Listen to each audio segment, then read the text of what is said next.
Well, hello, people. How y'all doing? You know, this one's an interesting one because, well, I'm a Trek aficionado. I can live long and prosper and all of that. I've seen everything Trek. TOS,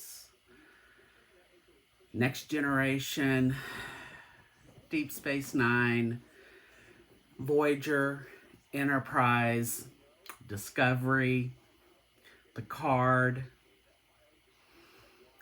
animated series, every short track, rewatched all of them numerous times. I've seen every movie countless times. And I love every bit of it. But you know what kind of grinds my gears? Are the people that get here on YouTube and start picking, and I have seen every JJ movie over and over as well.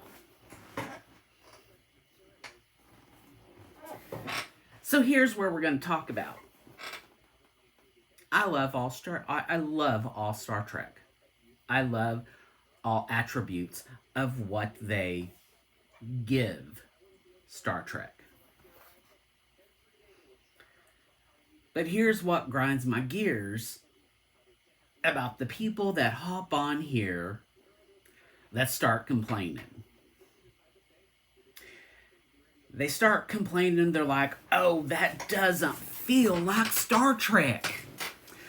That doesn't look like the original series that was out in 1968, or even the original that was in the pilot that came out in 1966, 67 with the original captain, which was Captain Pike, which the Captain Pike that played in Discovery by Anson Mount, my God, what a freaking stud Captain Pike was.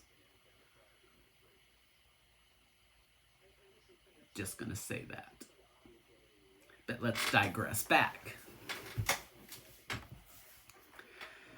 Guys, let me make something a little real for you. Back in the 60s and 70s, Gene Roddenberry had this vision of the future. But he didn't have a lot of money. But he had some people that believed in his vision. You guys do know that was Lucille Ball and Desi Arnaz. While he didn't have a lot of money, he did his best to make the sets look as visionary as possible.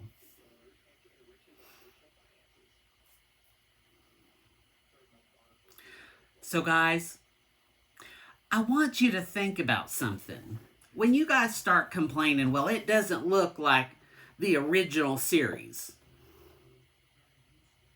We are in fucking 2020.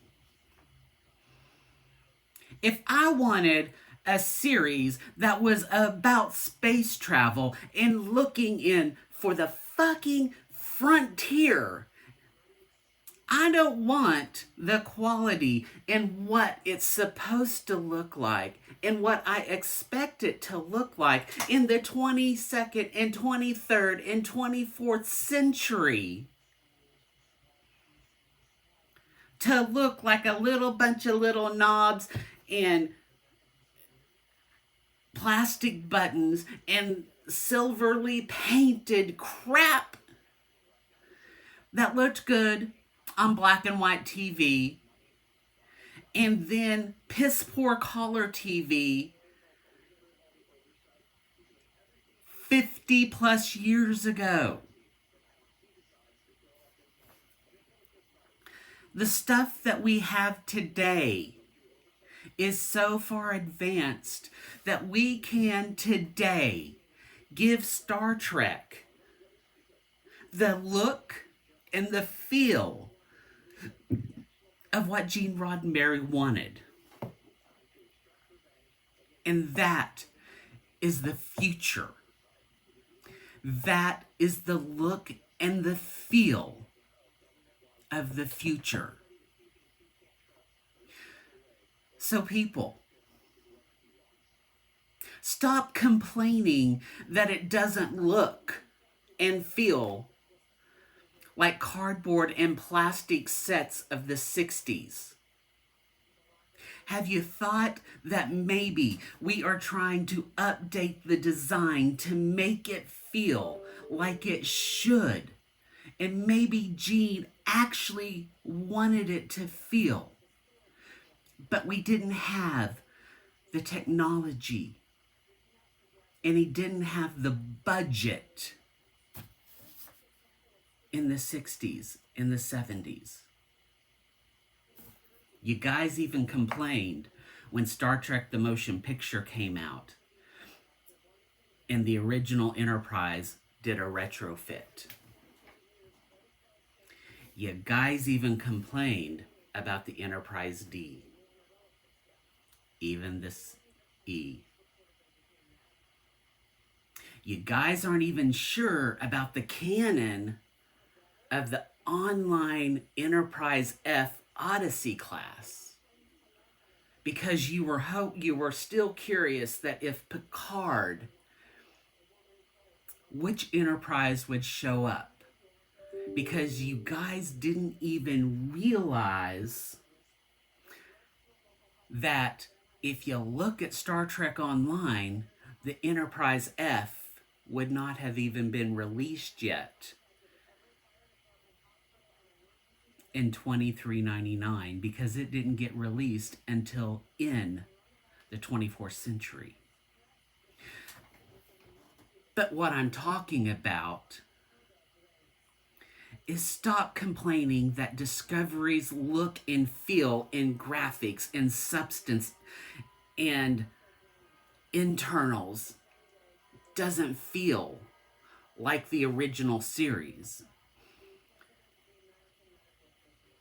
Because it should feel a little different. Because what it does is it is Gene's feel of the future. And when you look at the new Enterprise in season 2 of Discovery, even though it was distinctly Enterprise, the updates and stuff made it feel modern, made it feel like it should be in the future. So, stop grinding people's gears that maybe it doesn't look and feel like it did in 1960 and early 70s. Be happy that we have Star Trek on TV and looking that we're having it look and feel like it's the future. Look that we have Star Trek, that we have the ability to have varying stories that meld characters that we loved. We have stories that are engaging us in action. We have stories that are new. And we have stories that are coming to talk and show us things that we are desperately wanting to know because we didn't get those stories before. But what I'm really also tired of are the complaints about people and ships not looking to your freaking perfection of canon, But I can look at your videos and you make these fan-drawn ships that you consider, oh, these are just perfect. But you know what? You complain about the TV shows not being to your perfection. So that really grinds my gears because you have a two-sided little coin. But you know what? I'm going to pay continuously for my CBS All Access pass because I love Star Trek and millions of other people do. So you can whine all you want and complain all you want. But you know what? Star Trek is living and I am happy for it. So you guys, go ahead and complain. Be little bitter little bitches. But you know what? Fuck you. You just are going to grind my gears, and I might make more videos about you, and who knows? I may pop into your little live chats or whatever and just throw some shade at you because I'm tired of hearing you bitch and complain about it because I really highly doubt that you are truly, really that good of a fan if you can't appreciate the full characterization of what Star Trek is and what it means for the future.